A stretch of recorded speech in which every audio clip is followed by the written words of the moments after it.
भजनलाल परिवार एक पहाड़ है, इसको तोड़ना बहुत मुश्किल है। तो कांग्रेस पार्टी का जो कैंडिडेट आएगा इस पहाड़ को किस तरीके से तोड़ेगा, उसके पास कौन सा बुलडोजर होगा जो इस पहाड़ को तोड़ सकेगा। आज अगर कुलदीप जी बात कहते हैं और अगर ये पहाड़ है तो ये पहाड़ जनता का बनाया हुआ है। अगर जनता ने ठान लिया तो रेत के जिस तरीके से पहाड़ होते बिखर जाएगा, और जनता ने मन बनाया हुआ है कि इस बार कुलदीप जी का पहाड़ रहेगा ही नहीं, उसको चकनाचूर कर देंगे, नेस्ता नाबूद कर देंगे। बुराक में पानी की बात है, बाढ़ संबंध की कोई समस्या है, कोई बांडडी की है, कोई खारिया की है, कोई डोबी की है, कोई सलेमगढ़ की है, कोई काबरेल की है, कोई बगड़ा की है, कोई बात ही सुनने को तैयार नहीं, क्योंकि सारी की सारी मंडी में बैठे इनके मुनीम और मुंशी करते हैं। अरे चुना हमने विधायक है, अब मुनीमों के लिए थोड़ी है, तो कोई भी नहीं है। 5 गांव की समस्या उसको कोई नहीं, जीड़ी है, बीड़ बबरान है, चंदनगर है, इतना सब कुछ अच्छा हो सकता है, लेकिन ये नजरअंदाज करें। और बात जो भी कोई विकास का, पहली बात तो कुछ करवाते नहीं, अगर करवाते भी हैं तो वो कुछ चुनिंदा गांव में ही विकास के काम करवाते हैं। हमारे क्षेत्र को तो बिल्कुल उन्होंने मतलब इग्नोर किया हुआ है, उसको अपना मानते ही नहीं। ना कोई पानी की, ना कोई खेती बाड़ी की, ना कोई किसानी की, ना कोई युवाओं की, ना कोई खिलाड़ियों की, ना कोई बेटियों की शिक्षा की, ना कोई महिलाओं बुजुर्गों की, कोई स्वास्थ्य की, कोई जिक्र ही नहीं करते। फिलहाल की बात करूं, इसलिए हम लोग आदमपुर हल्के की पुकार कहते हैं कि आदमपुर में लोकल की जरूरत है। लोकल की बात करूं, 42 कैंडिडेट आप लोकल हैं, मगर आशीष गोदारा की बात करूं, डोबी गांव एक बात कहता है कि हमारे गांव से अगर आशीष गोदारा को टिकट मिलती है तो हमारा पूरे गांव के अंदर आपको कोई इंसान दिखाई नहीं देगा। हर गांव में, हर हल्के के अंदर, पूरे हल्के में वोट मांगने हम जाएंगे। महिलाओं से बात की, पुरुषों से बात की, बुजुर्गों से बात की। महिलाएं कहती है बढ़ चढ़कर हिस्सा लेंगे और आशीष के लिए वोट मांगेंगे। नमस्कार साथियों, फिलहाल की बात करूं, दिल्ली कांग्रेस मुख्य कार्यालय के अंदर मौजूद हूं। आपको बताना चाहूंगा, आदमपुर की टिकट की जो बात करूं, एक तरफ कांग्रेस पार्टी है, दूसरी तरफ की बात करूं बीजेपी पार्टी है। बीजेपी पार्टी से भजनलाल परिवार इलेक्शन लड़ेगा और दूसरी तरफ कांग्रेस पार्टी है। 42 कैंडिडेट हैं, 42 कैंडिडेटों में से किसको टिकट मिलती है, कितना का माहौल बनता है, ये बात बिल्कुल कन्फर्म है। जो भजनलाल परिवार है वो एक बड़ा पहाड़ है, उसको तोड़ने के लिए बिल्कुल सोच समझकर कांग्रेस पार्टी टिकट देगी। ऐसा नहीं है किसी को भी टिकट मिल जाएगी। सबसे बड़ी बात ये, लोकल की मांग कर रहा है हल्का।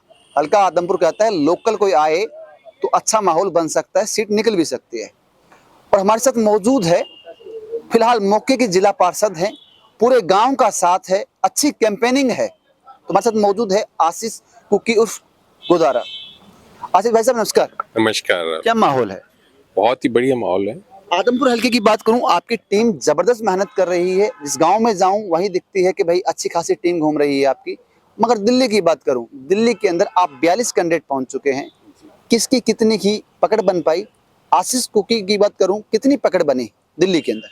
देखिए, जिस प्रकार से क्षेत्र में गांव के आसपास के युवा साथी बुजुर्गों ने एक लक्ष्य बना लिया कि इस राजनीतिक गुलामी से पीछा छुड़वाना है पूरे हल्के में जो सालों से, उसी की लड़ाई को लड़ने के लिए मैं दिल्ली आया हूँ।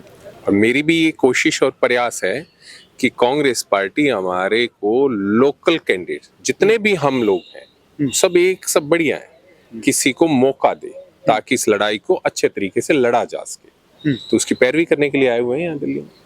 एक बात ये भी है कि आपको इलेक्शन लड़ने का एक्सपीरियंस है, पहले भी आपने जिला पार्षद इलेक्शन लड़ा, अच्छा माहौल था। एक ऐसा माहौल था कि उस माहौल में टिकट निकालना बहुत मुश्किल था। आपने वो समय देखा, आपके गांव ने सहयोग किया और आपने जिला पार्षद की जीत हासिल की। फिलहाल की बात करूं, आदमपुर हल्के की पुकार कहते हैं कि आदमपुर में लोकल की जरूरत है। लोकल की बात करूं, 42 कैंडिडेट आप लोकल हैं, मगर आशीष गोदारा की बात करूं, डोबी गांव एक बात कहता है कि हमारे गांव से अगर आशीष गोदारा को टिकट मिलती है तो हमारा पूरे गांव के अंदर आपको कोई इंसान दिखाई नहीं देगा। हर गांव में, हर हल्के के अंदर, पूरे हल्के में वोट मांगने हम जाएंगे। महिलाओं से बात की, पुरुषों से बात की, बुजुर्गों से बात की। महिलाएं कहती है बढ़ चढ़कर हिस्सा लेंगे और आशीष के लिए वोट मांगेंगे। अगर आशीष को टिकट मिलती है तो बाहर जाने की जरूरत नहीं है। और आशीष गोदारा एक बात कहते हैं कि आदमपुर में लोकल को जिसको भी टिकट मिल जाए मैं सहयोग करूंगा। तो माहौल क्या कुछ बना रहे हैं, किसको टिकट, आशीष को टिकट मिलती है तो आशीष कितनी मदद करेगा, और आशीष को खुद को टिकट मिलेगी तो गांव के लोग तो सहयोग करेंगे, मगर ये जो 42 कैंडिडेट हैं ये कितनी मदद करेंगे? मैं समझता हूं कि अगर हमारे बीच में से किसी को भी मिलती है तो कोई भी उम्मीदवार ऐसा नहीं है जो सहयोग ना करे। और हमारी तो खास तौर पे इच्छा है पूरे गांव की, आसपास के 15-20 गांव में जिन्होंने ये महसूस किया कि पिछले काफी सालों से उनकी कोई सुनवाई नहीं करता, उनको एक तरीके से लाइन पार माना हुआ है कुलदीप जी ने। कुलदीप जी जो भी कोई विकास का, पहली बात तो कुछ करवाते नहीं, अगर करवाते भी हैं तो वो कुछ चुनिंदा गांव में ही विकास के काम करवाते हैं। हमारे क्षेत्र को तो बिल्कुल उन्होंने मतलब इग्नोर किया हुआ है, उसको अपना मानते ही नहीं। ना कोई पानी की, ना कोई खेती बाड़ी की, ना कोई किसानी की, ना कोई युवाओं की, ना कोई खिलाड़ियों की, ना कोई बेटियों की शिक्षा की, ना कोई महिलाओं बुजुर्गों की, कोई स्वास्थ्य की, कोई जिक्र ही नहीं करते। इसलिए हम लोगों ने तो ये लक्ष्य बना रखा है, सब इस क्षेत्र के गांव ने, बड़े बुजुर्गों ने, युवाओं ने, कि हमें मौका मिला तो इस सूखे को हरियाली लाने का काम करेंगे। राजनीतिक रूप से बिल्कुल हम पिछड़ चुके हैं, हमारी पहचान ही इन लोगों ने कमजोर और खराब कर दी है। आज अधिकारी कोई बात ही नहीं सुनता। कोई बुढ़ाक में पानी की बात है, बाढ़ संबंध की कोई समस्या है, कोई बांडडी की है, कोई खारिया की है, कोई डोबी की है, कोई सलेमगढ़ की है, कोई काबरेल की है, कोई बगड़ा की है, कोई बात ही सुनने को तैयार नहीं। क्योंकि सारी की सारी मंडी में बैठे इनके मुनीम और मुंशी करते हैं। अरे चुना हमने विधायक है, हम मुनीमों के लिए थोड़ी है। तो कोई भी नहीं है, 5 गांव की समस्या उसको कोई नहीं। जीड़ी है, बीड़ बबरान है, चंदनगर है, इतना सब कुछ अच्छा हो सकता है लेकिन ये नजरअंदाज करें। और बात रही लोकल की, तो आप भी युवा हैं, हमारी तो शुरू से इच्छा है कि युवाओं को ज्यादा ज्यादा सक्रिय होना चाहिए, उनको मुख्य धारा में आना चाहिए, चाहे वो किसी भी पार्टी से हो। अगर कांग्रेस पार्टी मौका देती है तो इस सबसे सुनहरा अवसर है, सब साथी मिलके इस राजनीतिक गुलामी से पीछा छुड़ाने का काम करेंगे। रही बात मुझे, अगर कांग्रेस पार्टी भरोसा करती है, पूरा गांव, पूरा क्षेत्र साथ देगा, मैं इन साथियों से भी मदद मांगूंगा। और मुझे नहीं देती है, किसी लोकल साथी को देती है तो तन मन धन से और भी ज्यादा मेहनत करूंगा, उनके विश्वास और भरोसे को कमजोर नहीं करूंगा। मेरी तो ये प्रार्थना है कि हम में से बहुत ही काबिल और प्रतिभावान लोग हैं, मौका मिलना चाहिए, कोई भी हो उसका पूरा साथ देंगे, क्यों नहीं देंगे। ये बिल्कुल मैंने आपसे सवाल करना था कि भाई आपको टिकट मिलती है तो क्या कुछ करेंगे, तो आपने एक बात में सही बात क्लियर कर दी कि भाई मुझे टिकट मिलेगी तो मैं सहयोग मांगूंगा, अगर उनको टिकट मिलेगी तो मैं सहयोग करूंगा। बिल्कुल। एक बात जरूर पूछूंगा, आदमपुर के अंदर विधायक एक बात कहते हैं कि 800 करोड़ का विकास हुआ है, उन्होंने पोस्ट भी डाली थी, 800 करोड़ का विकास हुआ। और आप लोग कहते हैं, गांव के लोग कहते हैं, कांग्रेस पार्टी के लोग कहते हैं कि भाई 800 करोड़ का विकास बहुत बड़ी बात है, आदमपुर हल्के के अंदर 8 करोड़ का भी विकास नहीं हुआ। मगर वो एक बात कहते हैं, हमने काफी काम चल रहे हैं, हमारे काम प्रगति पर हैं, मतलब चल रहे हैं, अब तक ठेकेदार को ठेका दे रखा है, चल रहा है, पूरा होगा जब देखेंगे। आपने बिल्कुल ठीक कहा, 800 करोड़ रुपए का जिक्र मैं भी सुनता आया, लेकिन ये यकीन मानिए, अगर आप हिसार शहर का कोई भी सेक्टर देखेंगे तो आदमपुर मंडी उससे छोटी ही है।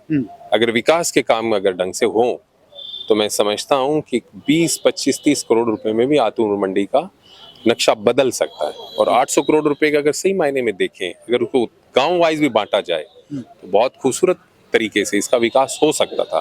लेकिन भ्रष्टाचार चरम पे है, इन लोगों ने अधिकारियों के साथ मिलके इस सारे पैसे को चट करने का काम किया है कुलदीप जी ने और कुलदीप जी के चहेते लोगों ने। ये हमारा विकास का पैसा था, हमारे क्षेत्र के विकास के लिए आया था, अगर आया था तो। लेकिन मुझे लगता नहीं कि कुलदीप जी विकास के कामों में कभी भी रुचि लेते हैं, क्योंकि इससे पहले भी जब वो सांसद रहे तब भी उनका पैसा लैप्स हो गया था। उसके बाद एमएलए कोटे का भी जो डी प्लान के तहत जो आते हैं, ये कोई काम नहीं करवाते, आदमपुर की जनता को मूर्ख बनाने का काम करते हैं कुलदीप जी।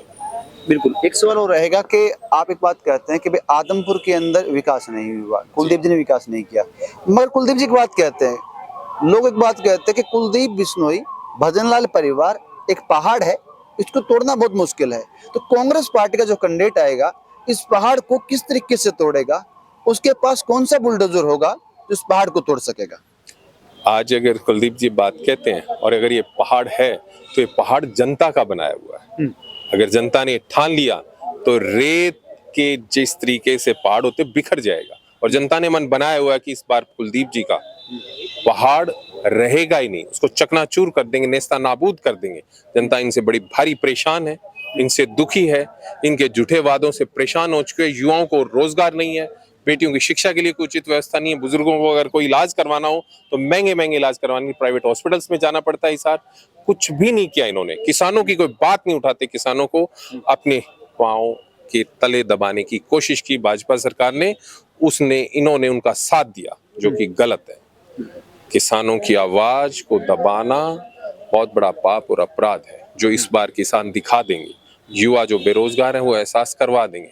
बेटियों की शिक्षा सही नहीं हो रही, वो भी इस बार बटन दबाकर इनका अंत करने का काम करेंगे, इस पार्ट को चकनाचूर करने का काम करेंगे। आप देखिएगा। बिल्कुल भाई, देख सकते हैं कि किस तरीके से आशीष गोदारा की बात कहते हैं कि कांग्रेस पार्टी के जिसको भी टिकट मिलेगी उसका साथ देंगे, मगर सबसे बड़ी बात ये कही कि युवा परेशान है, किसान परेशान है। किसान का सबसे बड़ा मुद्दा रहता है, किसान परेशान था, इसलिए पीछे इलेक्शन था एमपी का, तो एमपी कांग्रेस का जीता है, बीजेपी का एमपी बुरी तरीके से हारा है, काफी वोटों की लीड से हारा है।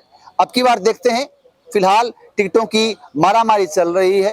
कांग्रेस पार्टी की बात करूं, फिलहाल 90 सीटें हैं और 2500 से ऊपर आवेदन हैं। देखते हैं क्या माहौल रहता है। लोकल की मांग करता है आदमपुर हल्का, लोकल में 42 कैंडिडेट, कौन से कैंडिडेट को टिकट मिलती है, कौन किसका कितना साथ देता है, और अब की बार भजनलाल परिवार को गढ़ कहा जाता है, उस गढ़ का क्या होता है, गढ़ टूटता है या नहीं टूटता, आप कमेंट कर बताएं। वीडियो को शेयर जरूर करें। मैं आपका दोस्त राहुल हिंदुस्तानी, दिल्ली कांग्रेस के मुख्य कार्यालय से आपके सामने लाइव था।